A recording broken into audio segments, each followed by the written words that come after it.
Hello everyone, it's Devesh and welcome back to our channel Explain. So guys, आज हम आ गए हैं एक और नया लेक्चर लेके। तो आज जो हम करवाने जा रहे हैं भाई, उसका नाम है मैनेजमेंट प्रिंसिपल एंड एप्लीकेशन। चाहे आपके पास मैनेजमेंट प्रिंसिपल एंड एप्लीकेशन हो या फिर आपके पास मैनेजमेंट प्रिंसिपल्स की बुक हो, ठीक है।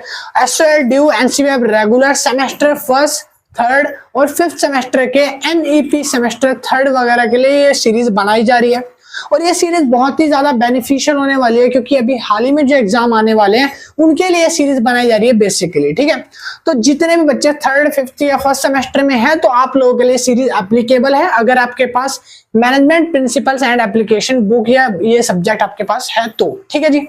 तो आज हम करने वाले हैं इसका चैप्टर नंबर थर्ड। इससे पहले के दो जो चैप्टर्स हैं वो मैंने करवा दिए हैं, और अगर आपने वो नहीं देखे तो डिस्क्रिप्शन में लिंक है सारे चैप्टर्स का, 1 2 3 4 करके। जितने भी लाइन से लेक्चर बनाता जाऊंगा, अपलोड करता जाऊंगा भाई, आपको लाइन से सारे लिंक डिस्क्रिप्शन में प्रोवाइड भी करवा रहा हूं, और जाके देख लेना इससे पहले के, ठीक है। तो आज हम करवाने वाले हैं चैप्टर नंबर 3। और वीडियो स्टार्ट करने से पहले एक चीज और बता दूं, अगर किसी को नोट्स वगैरह बाय करने हैं, नोट्स खरीदने हैं, तो भाई नोट्स रेडी हो चुके हैं। नोट्स बाय करने के लिए ये रहा कॉन्टेक्ट नंबर। इस नंबर पे आप मुझे व्हाट्सएप पे मैसेज करिए कि इस नंबर पे आप मैसेज करिए मेरे व्हाट्सएप पे कि हमें नोट्स बाय करने हैं, और आप मिनिमम अमाउंट पे करके इजीली नोट्स को परचेज भी कर सकते हो, ठीक है जी। हाँ जी, तो आइए स्टार्ट करते हैं। अब बिना टाइम वेस्ट करें, chapter number 3, new classical modern school of thought. Chapter number 3 है ये। इससे पहले जो मैंने चैप्टर कराया था वो था modern school of thought, part 1 था। ये पार्ट 2 है उसके बाद का। तो चैप्टर 3 था, तो न्यू क्लासिकल आ गया है। न्यू का मतलब पहले आपको समझना पड़ेगा, न्यू मीन्स होता क्या है। तो न्यू मीन्स होता है नया। क्या है? नया, एक मॉडर्न कह रहे हैं, and modern school of thought. New means नया, एक क्लासिकल थ्योरी जो पहले थी उसको अब चेंज करके एक नई क्लासिकल थ्योरी बनाई गई है, जिसको हम बोल रहे हैं न्यू क्लासिकल थ्योरी। न्यू एक लैटिन वर्ड है, लैटिन भाषा से आया है, जिसको न्यू प्रोनाउंसिएशन किया जाता है, बट ये एक्चुअल में इसका मतलब होता है न्यू। एक नई चीज जब आ जाती है उसको न्यू क्लासिकल बोलते हैं। कह रहे हैं कि HRA मतलब कि ह्यूमन रिलेशन अप्रोच, जो कि लिखी है हॉथरन ने, एक्सपेरिमेंट, यहाँ पे लिखा है एक्सपेरिमेंट्स हॉथरन।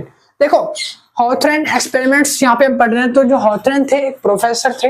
आप लोगों को अगर नहीं पता तो बता दूं, इससे पहले जो क्लासिकल अप्रोच थी वो एक 90s की क्लासिकल अप्रोच थी, 19 से 20 के सेंचुरी में आई थी, ठीक है। और धीरे धीरे जब एरा चेंज होता है उसके साथ साथ अप्रोचेस भी चेंज होती है।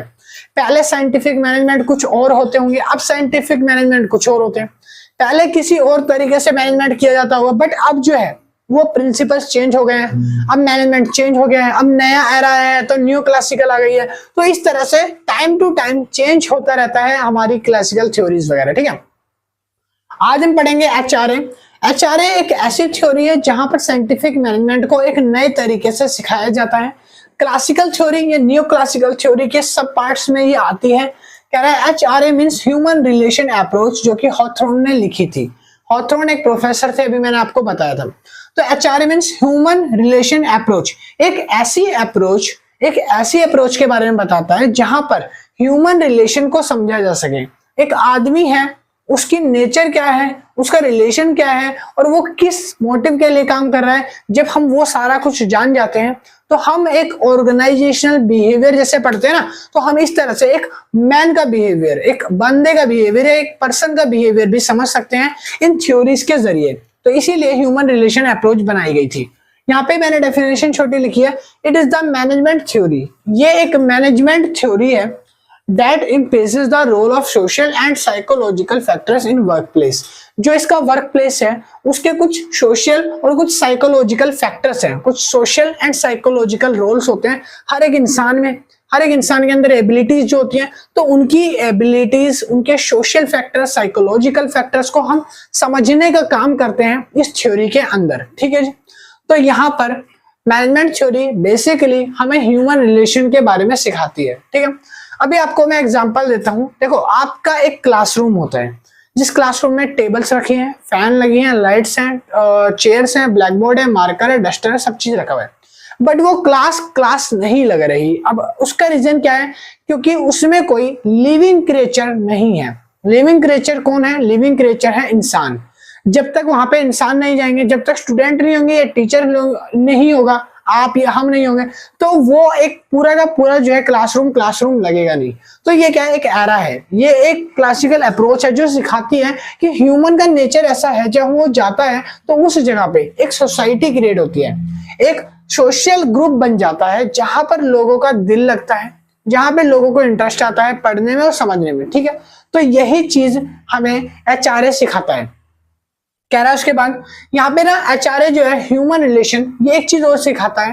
देखो एचआरए हमें सिखाता है ह्यूमन का रिलेशन, ह्यूमन जो है वो काम कैसे करते हैं, ह्यूमन का काम कैसे होता है। अगर ये आदमी है, ये सपोज कर लो ये एक आदमी है, ठीक है, इस आदमी को कुछ काम बोला जाता है कि आपको क्या करनी है, यहाँ पे ये दीवार बनानी है और यहाँ पे रखी है ईंटें, आपको ये दीवार बनानी है और यहाँ पे ईंटें रखी है। ठीक है, तो अब ये इस आदमी को बोला गया कि ये जो दीवार है ना ये इन ईंटों से बनेगी, आपको ये ईंटें उठानी है, आप यहाँ पे आओगे, आपको ये ईंटें उठा के यहाँ लेके जानी है और यहाँ पे आपको दीवार खड़ी करनी है इस जगह पे। ठीक है जी, बट अब ये यहाँ पे जाके क्यों काम करेगा, सिंपल सी बात है, इसका मन नहीं है। तो मन नहीं है तो काम किस लिए करेगा, उसको मोटिवेट करने के लिए हम क्या करेंगे, इसको पैसे देते हैं, बोनस दे देंगे, सैलरी दे देंगे। ठीक है, तो थ्योरी हमें यह सिखाती है कि जो इंसान नीड जब चीज की होती है तब काम करता है। एक दूसरी चीज, अब ये काम कर रहा है सिर्फ पैसों की लालच में, तो जब ये काम फ्री का कर रहा होता, जब ये फ्री काम करता तब ये काम बेटर नहीं करता, बट अब जब पैसे ले रहा है थोड़ा मोटिवेट होगा और पैसे लेके अच्छे काम करेगा और ज्यादा अच्छा काम करता है। तो ये थ्योरी हमें यही चीज सिखाना चाहती है कि ह्यूमन जो है उसका रिलेशन जो है वो किस तरह से अफेक्ट करता है। अगर ह्यूमन का रिलेशन देखा जाए तो वो एक ऑर्गेनाइजेशन को बहुत मल्टीपल तरह से इफेक्ट कर देता है। ठीक है जी, आगे लिखा है क्रिटिसिज्म्स ऑफ एचआरए, एचआरए के कुछ क्रिटिसिज्म्स भी होते हैं, मींस एचआरए अगर कहीं कहीं अच्छा वर्क करता है तो अच्छे वर्क के साथ साथ एचआरएम के क्रिटिसिज्म्स होते हैं। हर एक थ्योरी के हैं, यहाँ पे लिखा है over emphasis on social factors.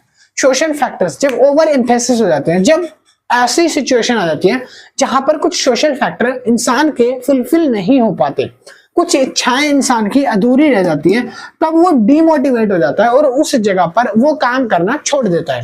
ठीक है जी, दूसरी है लैक ऑफ साइंटिफिक रिगोर।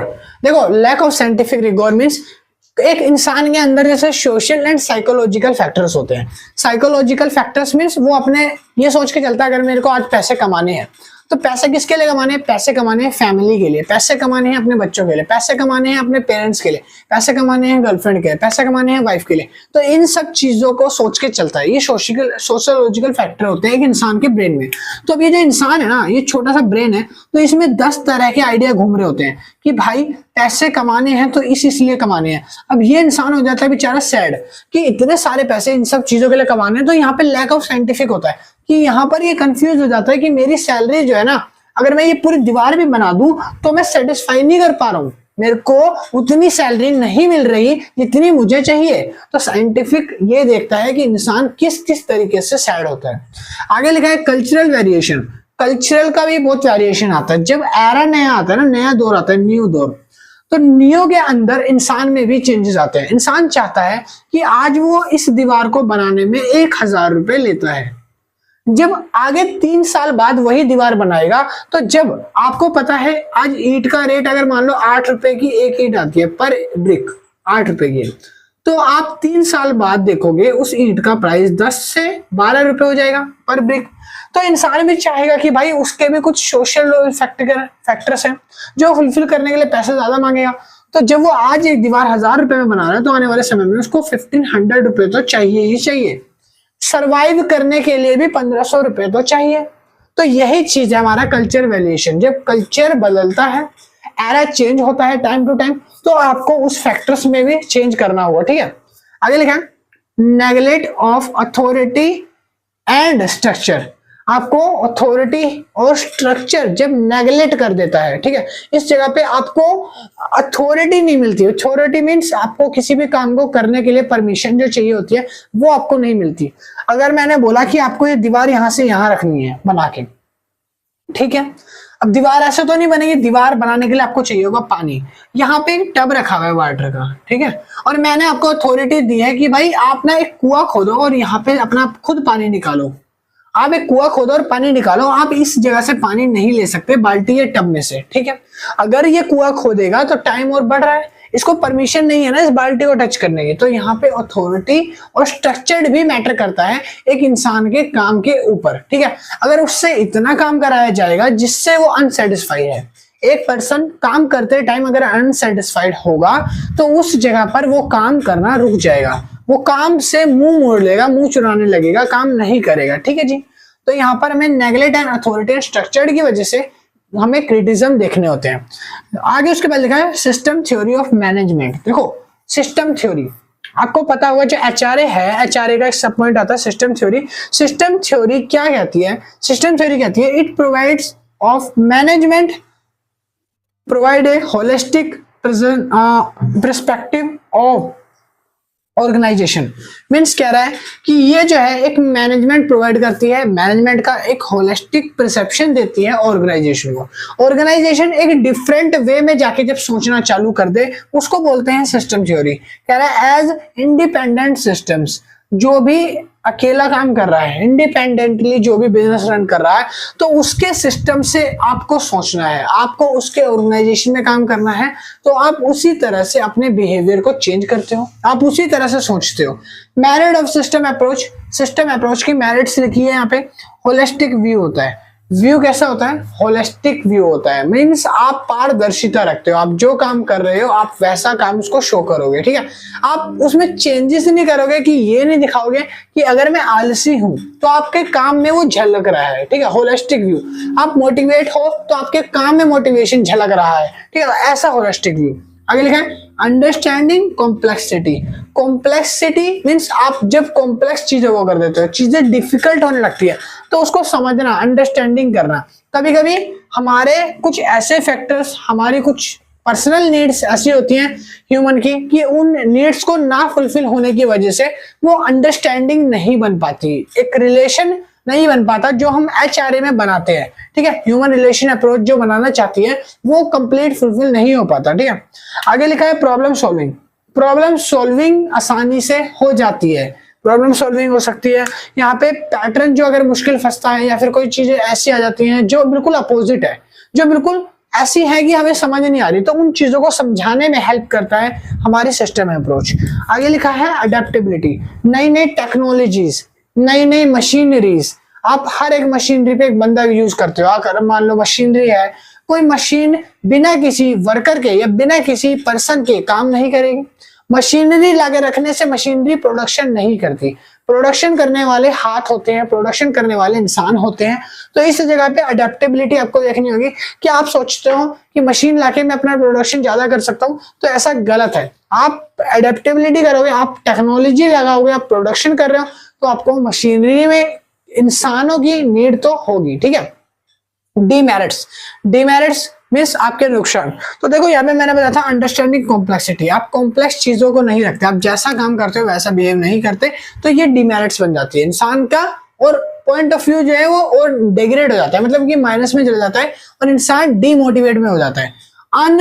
देखो यहाँ पे लिखा है अनक्लियर बाउंड्रीज, ऐसे कि जो अनरियल बाउंड्रीज हैं, ऐसी इच्छाएं जो फुलफिल नहीं हो पाती, वो अनक्लियर बाउंड्रीज है। कभी कभी इंसान काम करता है, जी तोड़ मेहनत करता है, बट उसकी कुछ एक्सपेक्टेशन है जो पूरी नहीं हो पाती। उसको हो सकता है उसको सैलरी नहीं मिल रही हो, मन पसंद काम नहीं पसंद आ रहा हो, ठीक है। तो इसकी वजह से कुछ बाउंड्रीज अनक्लियर रह जाती है, कुछ सीमाएं, कुछ ऐसी चीजें जो वो चाहता है वो रह जाती है। रिसोर्सेज इंटेंसिव, रिसोर्सेज उपलब्ध नहीं होंगे, दुर्लभ संसाधनों का, ठीक है, संसाधनों में विकास नहीं होगा, टेक्नोलॉजी वगैरह जो है वो डेवलप नहीं है, संसाधन अच्छे से यूटिलाइज नहीं है, तो उस जगह पर भी एक आदमी को और ज्यादा मुसीबतें झेलनी पड़ती है, ठीक है। आप पुरानी टेक्नोलॉजी से, पुरानी मशीनरी से काम करवा रहे हो। अभी एक कुआं का एग्जांपल दिया था, यहाँ पर अगर उसने बोला कि कुआं खोद के पानी निकालना, तो अब वो इसमें रस्सी डालेगा, रस्सी डाल के खींचेगा, आधी एनर्जी वहीं वेस्ट हो गई, तो काम कब करेगा? इसकी जगह अगर वो एक सबमर्सिबल या एक मोटर लगा रखी होती तो पानी इजीली वो अपनी ऐसी ट्यूटी चालू करता, नल चालू करता और नल में से पानी गिरने लगता।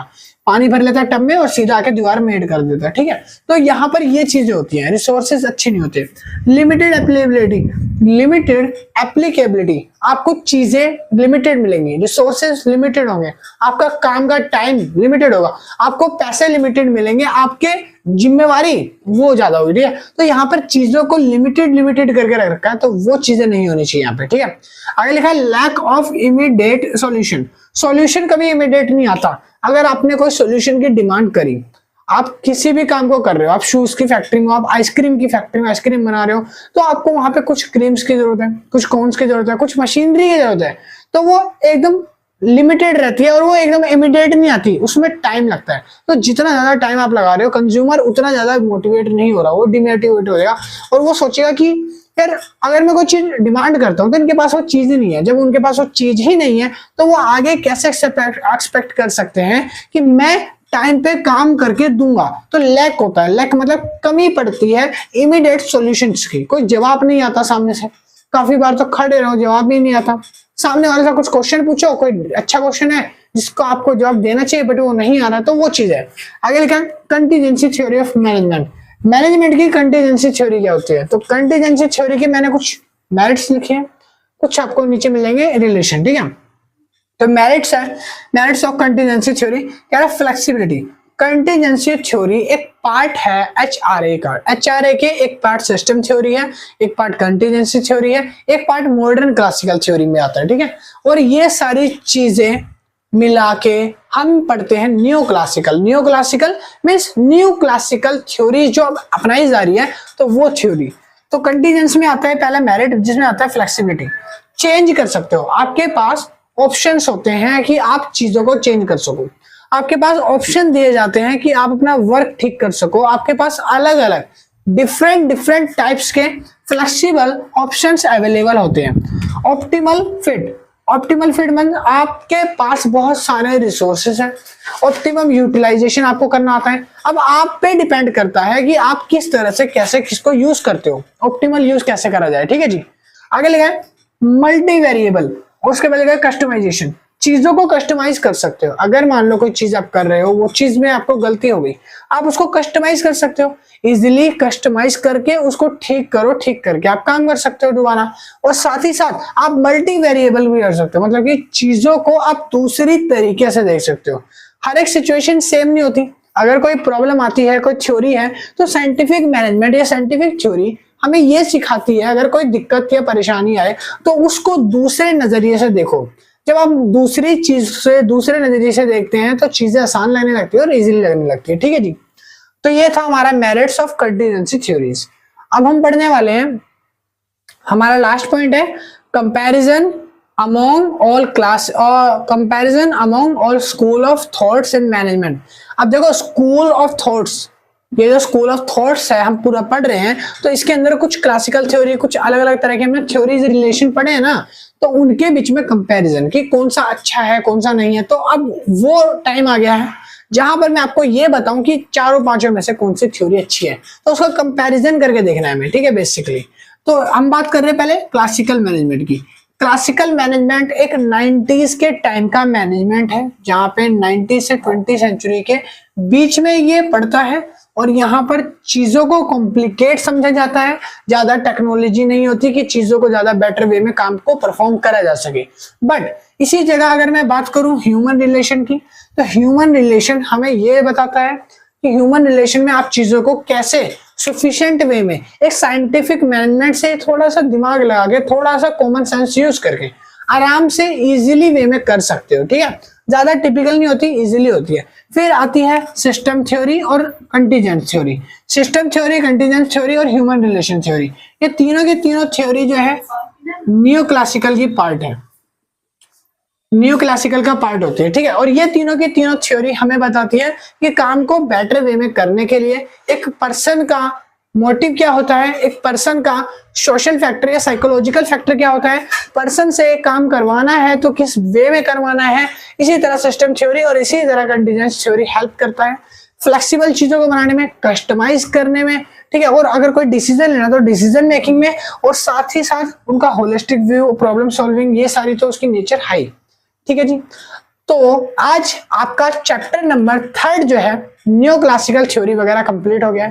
देखो अभी ये कंप्लीट हो गया लेक्चर, अभी इसके बाद में कुछ अपने व्हाट्सएप के स्क्रीनशॉट लगाने वाला हूँ। इस चैप्टर के स्क्रीनशॉट मींस इस चैप्टर के जो नोट्स है ना, जो ये मैंने उतारा है ना जहां से, तो वो आपको दिखाने वाला हूँ। आप उसमें इजीली उतार सकते हो, राइटिंग अगर साफ नहीं है तो इसीलिए सिर्फ और सिर्फ इस चैप्टर के पहली बार दिखा रहा हूँ भाई। सारे चैप्टर के नोट्स अवेलेबल नहीं करा सकता, नहीं दिखा सकता। तो अगर जिसको नोट्स बाय करने हैं तो इस नंबर पे कांटेक्ट करके मैसेज करें और इजीली मिनिमम अमाउंट पे करके नोट्स बाय कर सकता है। मगर इस चैप्टर के नोट्स जो है थोड़े से मेरे को लगा कि आपको दिखाने लायक हैं, तो मैं अभी लगा दूंगा स्क्रीनशॉट लास्ट में, वीडियो खत्म होती है जब मैं जाऊंगा आप उतार लेना, उसके कुछ सेकंड बाद नोट्स भी लगा दूंगा, ठीक है। आप देख सकते हो, इजीली उसको उतार लेना वहां से। और अगर आपको लगता है फिर नोट्स इसी तरह से मिलेंगे आपको छोटे छोटे शॉर्ट राइटिंग में, ताकि आपका सिलेबस भी कंप्लीट हो जाए और आपको मजा भी आ जाए। तो ऐसे ही नोट्स और चाहिए तो बाकी आपको पीडीएफ ही बाय करनी पड़ेगी। सिर्फ एग्जांपल के लिए मैं आपको एक नोट्स दिखा दूंगा, ठीक है। और मैं मिलता हूँ नेक्स्ट वीडियो में। आई विश आपको वीडियो अच्छी लगी हो, हेल्पफुल लगी तो वीडियो को लाइक करना, शेयर करना, सब्सक्राइब करना चैनल को। इसी तरह की एग्जाम से रिलेटेड वीडियोस के लिए कोर्स वगैरह और भी कंप्लीट करा रहे हैं धीरे धीरे। और अगर किसी का कोई डाउट रह गया है तो नीचे कमेंट सेक्शन में ड्रॉप कर देना, मैं रिप्लाई करने की कोशिश जरूर करूंगा, ठीक है। मैं मिलता हूँ नेक्स्ट वीडियो में। अभी के लिए thank you, keep watching, love you.